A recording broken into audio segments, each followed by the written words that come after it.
I would like to now introduce retired General Russel Honore. He has 37 years experience in the Army. He's currently a CNN contributor and is with the Gallup organization as a senior scientist working on issues of preparedness.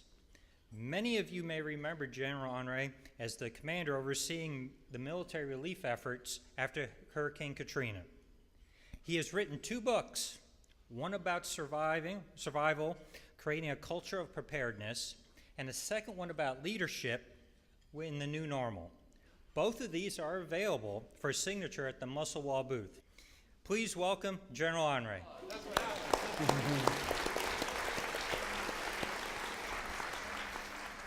Stuff always happens. Regardless of how good y'all are, just think about this, as we say down in Louisiana.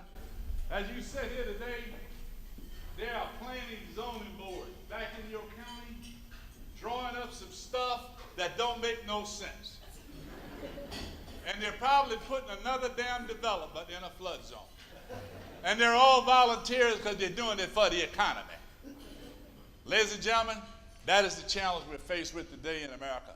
Globally, we are faced with it because we're going from 7 billion to 10 billion people in the next 10 to 15 years. Think about it. 15 years ago, we had 5.8 billion people in the world.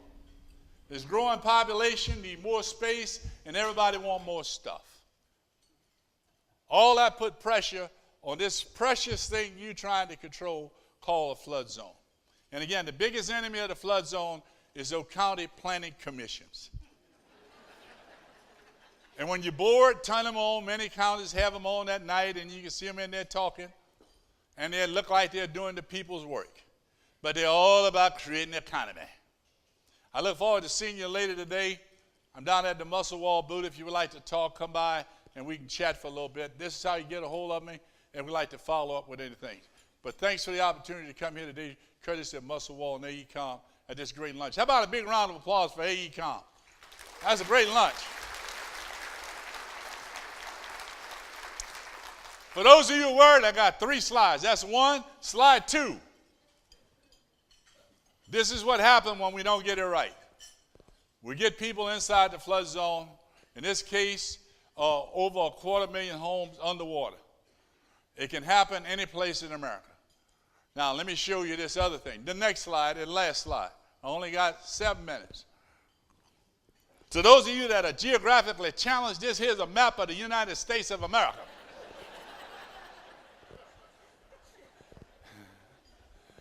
For any of you wondering, that red stuff, if you're anywhere near that, you probably live in a flood zone. Normally I speak for an hour, and people get to ask you questions.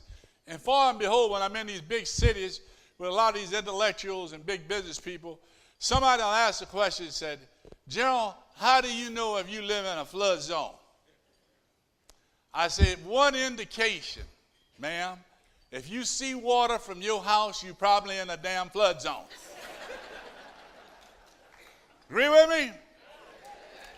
If you see water on the way home, you're probably in a flood zone. Lo and behold, ladies and gentlemen, I've asked all engineers. Any engineers in the room? Of course, the damn room's full of engineers. They blame it on the architects.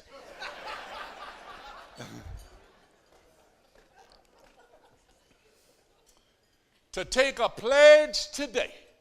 Y'all ready, engineers? When we putting a bridge over a river, the bridge must go up. Y'all got that? The example I use for bad planning is Atlanta. Anybody here from Atlanta? It's one thing I would tell you will not see in Atlanta is a bridge that go up. They get to the Chattahoochee River and they cut right through that riverbank. And what happened every time the Chattahoochee River flood? Atlanta gets chopped up by floodwaters. Because somebody decided to do what? We got to straighten them roads up. We're not going to go over that hill, boy. And then right on the other side of that river, we're going to put a development there. We got to have an exit. But you see, we got federal standards for interstates, but the local folk get to do what? They got to mess with them exit ramps. And many times it's right in what? A flood zone. I don't make this up. I rode into Katrina after spending 35 years going around the Army, doing your work, helping protect this nation, and flew into Katrina and said, who came up with this plan? How in the hell did this evolve? How could this be? And over the years we have evolved. Look where these cities are. We evolve as a nation, going out and developing this nation from the East Coast to the West around bodies of water. About 2009, I was doing a little work at CNN during the Midwest spring flooding, and a professor I'd met at a conference earlier, he and I were talking because I knew he was from that town. I won't mention the town, but the last name is Falls. And CNN weatherman Chad Myers was there. He was doing a little Google thing and going back and forth like we normally do, and how did that flood happen? And the professor said, well, Gerald, I don't understand how the flood happened here. It's threatening the historic library. I said, well, professor, what do you think here? You don't understand how this happened. Where are you standing? He said, next to a river. What do you see when you look to the west, professor? High ground. What do you see when you look to the east, professor? High ground. I said, that's called a damn valley. How do you think that valley got there, cuz? It's amazing, as smart as we are, we have figured out how to put a vehicle on the moon that's taking pictures and send it back, and we can't figure out where the hell it's going to flood. You know, the people in this room know, but how do we transform that in America? We lose more homes and more people's lives globally to flooding than any other event. You know that because you're here. You share, how do we take that message back and make it relevant to the future? It's very clear, ladies and gentlemen, as we go and this global population expands. China got 1.3 billion people. India got 1.3 billion, and India is closing in on China. Matter of fact, the time this speech over, India might pass China. That means they got 1 billion more people than we have. We don't have to worry about that. But you know what? We need to get it right. Technology, urban planning. How are we going to deal with these cities of 7, 8 million people? And in some places around the world, there's 25 million people in urban areas. How are we going to deal with that? How are we going to deal with Florida? Anybody here from Florida? What happened when the big one come to Miami? Between Daytona Beach and Miami, that infrastructure was built for about 5 million people. There's over 10 million people living there now, and the elevation is 9 feet. The elevation in Biloxi, Mississippi, Katrina brought a 28-foot wall surge into Biloxi, Mississippi. And there are no levees there, ladies and gentlemen. That is the challenge we have. Expanding population in urban areas that have been designed and evolved over time, built to expand the economy. My closing story is this. I grew up in Point Capee Parish, Louisiana, New Roads, Louisiana, at the head of the Morganza Spillway. You can go look that one up. My historical family has been displaced 3 times. Flood in 1912, 1937, and 1927. All 3 times displaced to put in the Atchafalaya Spillway. Historical piece of construction by great Corps engineers. Let's give the Corps a round of applause. They ain't here today. I know what we normally do about the Corps, but they try hard. But they're led by politicians, and that's all the hell I can say about that.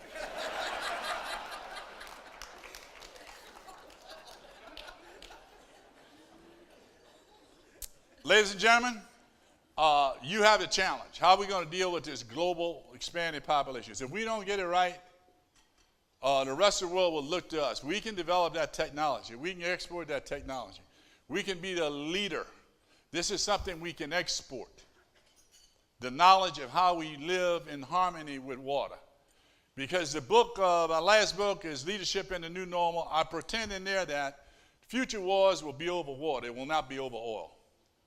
Because eventually we'll find a solution to oil. But as far as we can determine, there's no solution for this body and the amount of water it contains and needs to sustain itself. And you're in that business of dealing with water. the effects of it, and how do we get that water in the right place. So when you leave here today, continue to be an advocate for protecting our water, and then building in consideration of what water can do. Either water that comes from Mother Nature or from a broken dam or a secondary effect. I do think the biggest threat, again, is population. And as we go from a man-made disaster from a global natural disaster, as what happened in Japan, to a man-made disaster. I only remind you, in the biggest floodplain in America, along the Mississippi River, today, since 1927, we have over 100 chemical plants between Baton Rouge and New Orleans, Louisiana. 50% of all the barges in America are in Louisiana at every given time. So people wonder, why did we bring New Orleans back to life? That is why. 60% of what we import come through this port and the one in Los Angeles. 60% of what we export go through the port of New Orleans and the mouth of the Mississippi River. That is the significance of what that means to you as a nation. That is your wetlands, that is your coast. 800-mile dead zone in the Gulf. That's water too. We've got to respect it, we've got to praise it, and don't leave a full glass of water on your table, drink it. If there's a glass of water in front of you, drink it, don't waste it before you leave this table. Show that respect to what we in the future will have to go to war over. I hope we don't have to. God bless you. God bless the water. Thanks. God bless America. Thank you very much. Thank you very much, ladies and gentlemen. Thank you very much. God bless the water. God bless the water. Thank you very much. God bless you. Thank you very much.